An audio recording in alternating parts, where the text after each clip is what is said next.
나는 서윤이 올해 58이다. 결혼하지 않았고 아이도 없다. 친척 모임에 가면 사촌 동생들이 속삭인다. 언니는 왜 혼자 사세요? 그 나이에 뭐가 좋다고. 솔직히 처음엔 나도 결혼하고 싶었다. 26에 소개팅도 나갔고 30 초반엔 진지한 사람도 만났다. 그런데 결혼 이야기가 나올 때마다 나는 말했다. 엄마랑 같이 살아야 해요. 그 말에 남자들은 하나같이 얼굴을 굳혔다. 부모님이랑 따로 사는 게 요즘 추세 아닌가요? 나는 더 이상 설명하지 않았다. 설명한다고 이해할 사람이 아니라는 걸 알았으니까. 그렇게 시간이 흘러 39이 되었을 때 나는 결심했다. 결혼은 안 해도 되는 거구나. 아버지는 8년 전 뇌출혈로 갑자기 돌아가셨다. 장례식장에서 언니 오빠들은 울면서 말했다. 아버지 제가 더 잘할걸. 하지만 장례가 끝나자 형제들은 각자의 삶으로 돌아갔다. 연휴 때나 잠깐 들르고 명절에도 바쁘다며 먼저 일어났다. 아버지는 평생 사업을 하셨고 제법 큰 재산을 남기셨다. 강남에 있는 아파트 한 채, 지방의 작은 상가 건물, 그리고 통장 몇 개.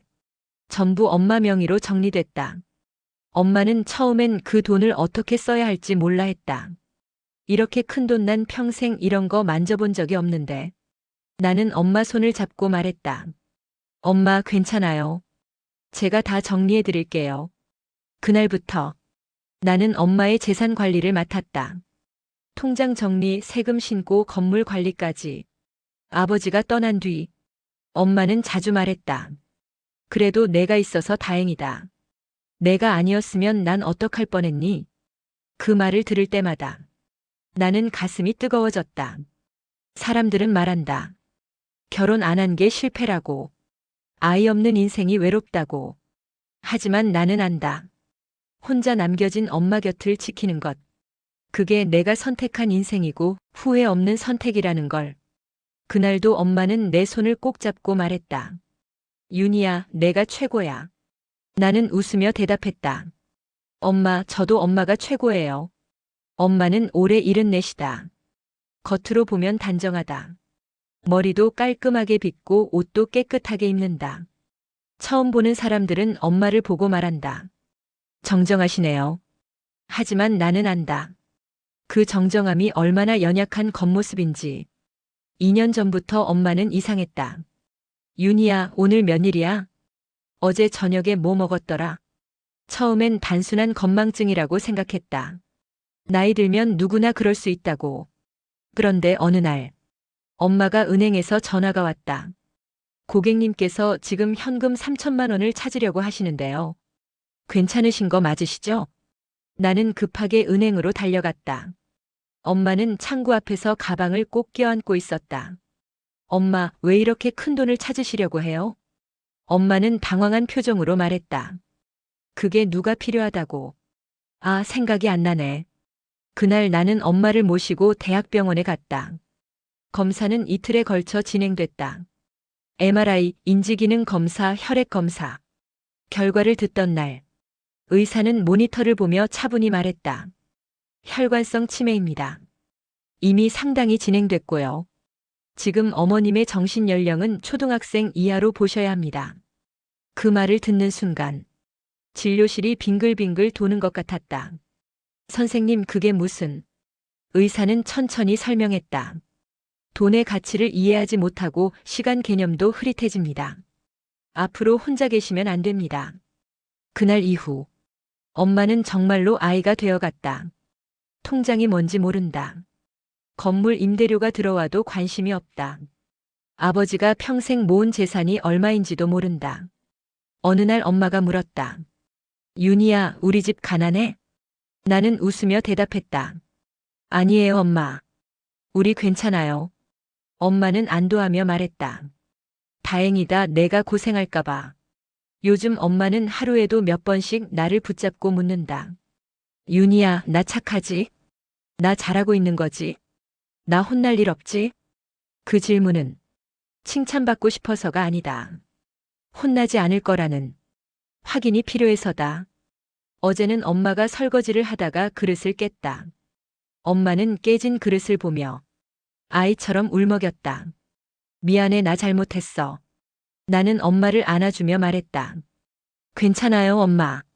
그릇은 다시 사면 돼요. 엄마는 내 품에서 작게 속삭였다. 그래도 미안해, 나 바보 같아서. 그 순간 가슴이 무너지는 것 같았다.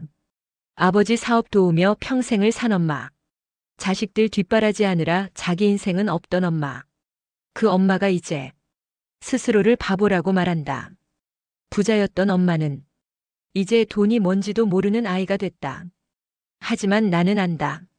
엄마는 아직도 세상에서 가장 소중한 사람이라는 것을. 우리 집에는 가사도우미 박정임 씨가 있었다. 올해 64. 나보다 6살 많다. 정임 씨가 우리 집에 온 건 내가 28살 때였다. 그러니까 벌써 30년이 넘었다. 처음 정임 씨를 본 날, 엄마는 내게 말했다. 착해 보이는 사람이다. 오래 함께 할 수 있을 것 같아. 엄마의 예감은 맞았다. 정임 씨는 성실했다. 새벽 일찍 와서 아침을 준비하고 집안을 정돈하고 저녁 준비까지 했다. 아버지는 사업 때문에 바쁘셨고, 엄마도 건물 관리며 이것저것 챙길 게 많았다. 정임 씨가 없었다면 우리 집은 제대로 돌아가지 않았을 것이다. 아버지가 편찮으셨을 때도 정임 씨는 병원까지 따라왔다. 제가 있어야 사모님이 편하시잖아요. 그 말에 엄마는 눈물을 글썽이며 말했다. 정임 씨 고마워요. 정말 고마워요. 아버지 장례식 날도 정임 씨는 우리 곁에 있었다. 조문객 응대하고 음식 챙기고 엄마가 쓰러질 때 부축했다. 장례를 마치고 친척 아주머니가 말했다. 정임 씨 정말 고생 많으셨어요. 이 집에서 식구나 다름없네요. 그때 정임 씨는 수줍게 웃으며 말했다. 제가 당연히 해야죠. 가족인데요. 그 말을 들은 엄마가 정임 씨 손을 꼭 잡았다. 맞아요. 우리 정임 씨는 가족이에요. 나도 그렇게 믿었다. 명절 때는 정임 씨에게도 용돈을 따로 챙겼고, 생일에는 케이크를 사서 함께 불어주었다. 정임 씨의 딸이 결혼할 때는 엄마가 축의금을 넉넉히 보냈다. 우리 정임 씨 딸인데 당연하지. 정임 씨는 그때마다 말했다. 사모님 어떻게 이렇게까지. 제가 받을 자격이 있나요? 엄마는 웃으며 대답했다. 자격? 당연히 있지. 우리 가족인데. 그 말에 정임 씨는 눈시울을 붉히며 고개를 숙였다. 평생 이 집 지키겠습니다. 그 말을 들을 때마다 나는 마음이 따뜻해졌다. 아, 우리에게는 이렇게 믿을 수 있는 사람이 있구나. 엄마가 치매 진단을 받은 날도 정임 씨는 함께 병원에 갔다. 진료실 밖에서 기다리며 정임 씨가 내 손을 잡았다. 윤희 씨, 너무 걱정 마세요. 제가 옆에서 잘 모실게요. 나는 고마워서 눈물이 났다. 정임 언니 정말 고맙습니다. 언니가 아니었으면 전 어떡할 뻔했어요. 정임 씨는 부드럽게 웃으며 말했다. 저야말로요. 이 집이 제 삶 전부인걸요. 그날 나는 확신했다. 우리 셋은 피는 안 섞였어도 진짜 가족이라고. 하지만 나는 몰랐다. 그 가족이라는 말이 정임 씨의 마음속에서 어떤 의미로 자라고 있었는지, 그리고 그 의미가 얼마나 무서운 결과를 가져올지 나는 정말 너무 늦게 알았다. 변화는 조금씩 시작됐다. 엄마가 치매 진단을 받고 3개월쯤 지났을 때부터였다. 어느 날 아침 정임 씨가 말했다. 윤희 씨, 잠깐 얘기 좀 할까요? 나는 식탁에 앉았다. 정임 씨는 평소와 다른 표정으로 말을 꺼냈다. 솔직히 말씀드릴게요. 요즘 일이 너무 많아졌어요. 나는 고개를 끄덕였다. 네, 알아요. 엄마 때문에 힘드시죠? 정임 씨는 한숨을 쉬며 말했다. 힘든 정도가 아니에요. 이건 가사도우미 일이 아니에요. 그럼 이건 요양보호사가 해야 하는 일이에요. 제가 왜 이런 일까지 해야 하나요? 그 말에 나는 당황했다. 정임 언니, 그럼 어떻게 하면 좋을까요? 정임 씨는 잠시 침묵하더니 말했다. 급여를 올려주셔야죠. 얼마나요?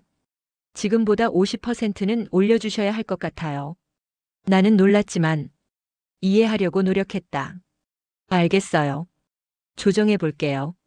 정임 씨는 고개를 끄덕이며 다시 부엌으로 돌아갔다. 하지만 그게 끝이 아니었다. 한 달 뒤, 정임 씨는 또 말했다. 윤희 씨, 제가 30년을 여기서 일했잖아요. 솔직히 이 정도면 너무 적죠. 지난달에 올려드렸는데요. 그건 추가 업무 때문이고요. 제가 말하는 건 그동안의 헌신이에요. 정임 씨의 목소리에는 이상한 힘이 들어가 있었다. 이 집이 여기까지 온대. 제목도 크잖아요. 네, 그건 맞아요. 언니가 많이 도와주셨죠. 그러니까요. 그냥 도와준 게 아니에요. 제 인생을 여기 바쳤다고요. 그날 이후 정임 씨는 자주 불만을 이야기했다. 30년을 일했으면 뭔가 있어야 하는 거 아닌가요? 다른 집은 퇴직금도 두둑하게 준다던데. 저만 이렇게 사는 것 같아요. 처음에는 억울함처럼 들렸다. 30년이라는 시간. 그 세월 동안 우리 집을 지킨 정임 씨. 불만을 이야기할 수도 있다고 생각했다. 하지만 정임 씨의 말은 점점 달라졌다. 이 집 재산이 얼마인데요? 건물도 있고 아파트도 있잖아요. 제가 그동안 관리한 거 생각하면 어느 날은 이런 말도 했다. 사모님이 이제 아무것도 모르시잖아요. 제가 없으면 이 집 어떻게 되는데요? 그 말을 듣는 순간 나는 소름이 돋았다.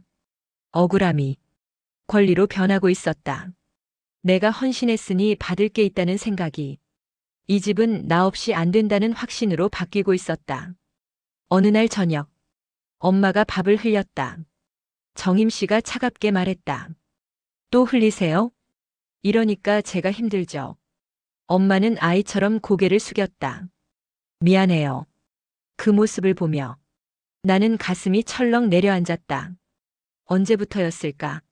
정임 씨가 엄마를 어른이 아닌 짐으로 보기 시작한 게, 그리고 나는 언제부터 그 변화를 느끼면서도 못 본 척하고 있었던 걸까? 그날은 평범한 수요일이었다. 나는 엄마와 함께 거실 소파에 앉아 TV를 보고 있었다. 엄마가 팔을 극적이길래 내가 물었다. 엄마 가려워요? 응, 좀. 나는 엄마 팔을 걷어 올렸다. 그 순간 숨이 멎었다. 팔 안쪽에 시퍼런 멍이 있었다. 엄마, 이거 왜 그래? 엄마는 잠깐 멍하니 자기 팔을 바라보더니 고개를 숙였다. 나 혼났어. 뭐? 누가 혼냈어요? 엄마는 작은 목소리로 말했다. 이모가. 그 말을 듣는 순간 머릿속이 하얘졌다.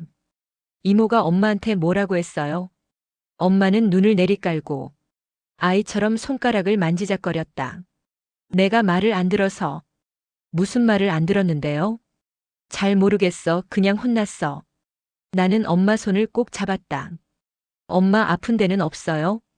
엄마는 고개를 저었다. 아니야, 괜찮아. 하지만 엄마 눈빛은 괜찮지 않았다. 그 눈빛은 무언가를 두려워하는 아이의 눈이었다. 그날 밤 나는 잠을 이룰 수 없었다. 머릿속으로 계속 생각했다.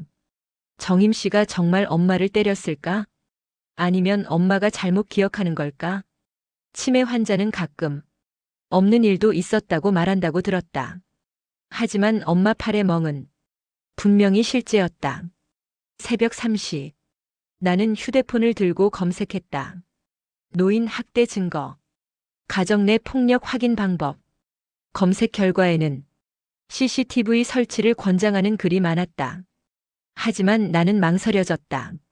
30년을 함께한 사람, 엄마가 가족이라고 부른 사람, 그 사람을 의심하고 몰래 카메라를 설치한다는 게 배신처럼 느껴졌다. 다음 날 아침, 나는 정임 씨에게 조심스럽게 물었다. 언니, 어제 엄마가 다친 데 있으세요? 정임 씨는 담담하게 대답했다. 아, 그거요? 문틀에 부딪히셨어요.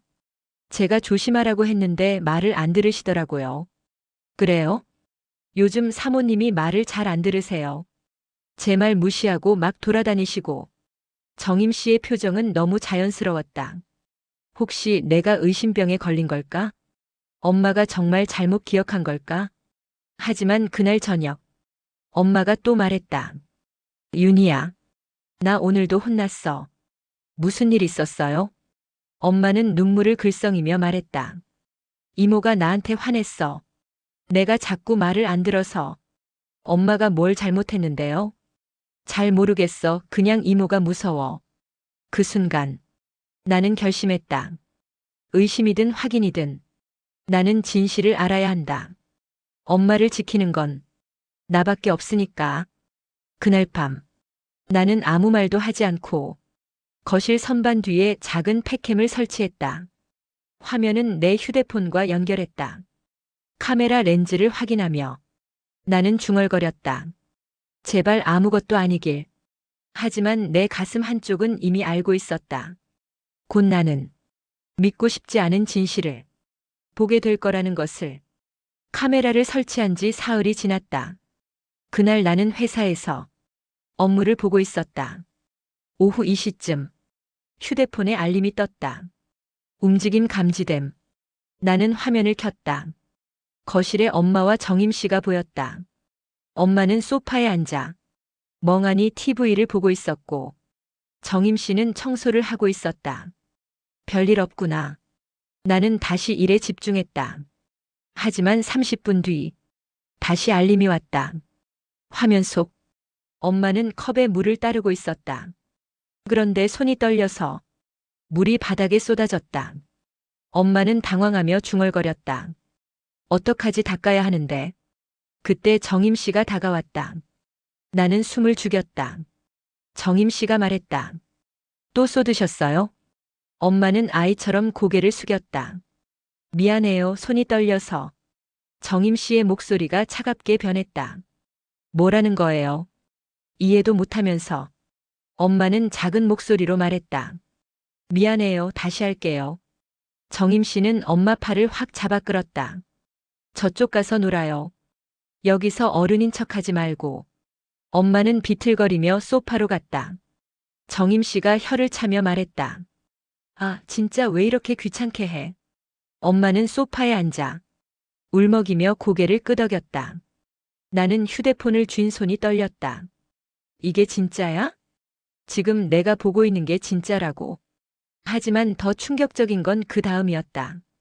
정임 씨는 청소를 마치고 엄마가 앉은 소파 옆 가방을 집어들었다. 엄마 가방이었다. 정임 씨는 주변을 둘러보더니 지갑을 꺼냈다. 그리고 그 안에서 10,000원짜리 몇 장을 꺼내 자기 주머니에 넣었다. 엄마는 그걸 보고도 아무 말하지 못했다. 정임 씨가 엄마를 보며 말했다. 뭘 보는 거야 기분 나쁘게. 입 다물고 조용히 있어. 엄마는 고개만 끄덕였다. 응 미안해. 정임 씨는 마치 아이를 타이르듯 말했다. 이 돈 어차피 쓸데 없잖아. 내가 필요한데 잘 쓸게. 엄마는 작게 대답했다. 그래 가져가. 그 말을 듣는 순간 나는 사무실 화장실로 뛰어갔다. 변기 앞에 무릎을 꿇고 눈물이 쏟아졌다. 욕은 없었다. 폭력도 없었다. 하지만 그게 더 끔찍했다. 정임 씨는 엄마를 인간이 아닌 관리 대상으로 대하고 있었다. 조용히 계시면 된다는 말. 그 말은 당신은 이제 쓸모없다는 뜻이었다. 나는 떨리는 손으로 영상을 처음부터 다시 봤다. 한 번, 두 번, 세 번. 볼 때마다 분노가 치밀어 올랐다. 30년. 우리가 가족이라고 믿었던 30년. 그 시간이 정임 씨에게는 권리를 쌓는 시간이었구나. 그리고 엄마가 약해지자 그 권리를 행사하기 시작한 거구나. 나는 휴대폰을 꼭 쥐고 중얼거렸다. 언니, 이건 아니에요. 이건 정말 아니에요. 그날 저녁, 나는 집에 일찍 들어갔다. 엄마는 소파에 앉아 멍하니 TV를 보고 있었다. 엄마, 오늘 어땠어요? 엄마는 웃으며 말했다. 응, 좋았어. 하지만 엄마 눈빛은 전혀 좋아 보이지 않았다. 나는 다음 날 경찰서에 고소장을 제출했다. 노인학대 및 상습 절도 혐의. 경찰은 내가 가져간 영상을 보고 심각한 표정으로 말했다. 이건 명백한 학대입니다. 즉시 수사 들어가겠습니다. 일주일 뒤 정임 씨는 경찰 조사를 받았다. 그날 저녁 정임 씨가 집 앞에서 나를 기다리고 있었다. 윤희 씨, 이게 뭐 하는 짓이에요? 30년을 함께 산 사이잖아요. 나는 차갑게 대답했다.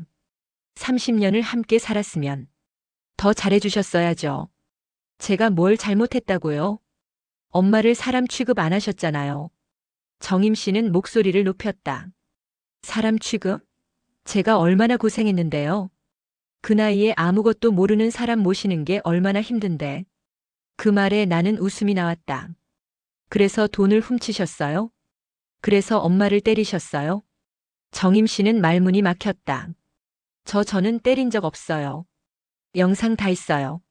엄마 팔 잡아 끌고 물건 집어던지고 엄마 지갑에서 돈 꺼내는 것도요. 정임 씨의 얼굴이 하얗게 질렸다. 한 달 뒤 정임 씨 측 변호사에게서 연락이 왔다. 합의를 원하십니다. 나는 단호하게 말했다. 조건은 하나예요.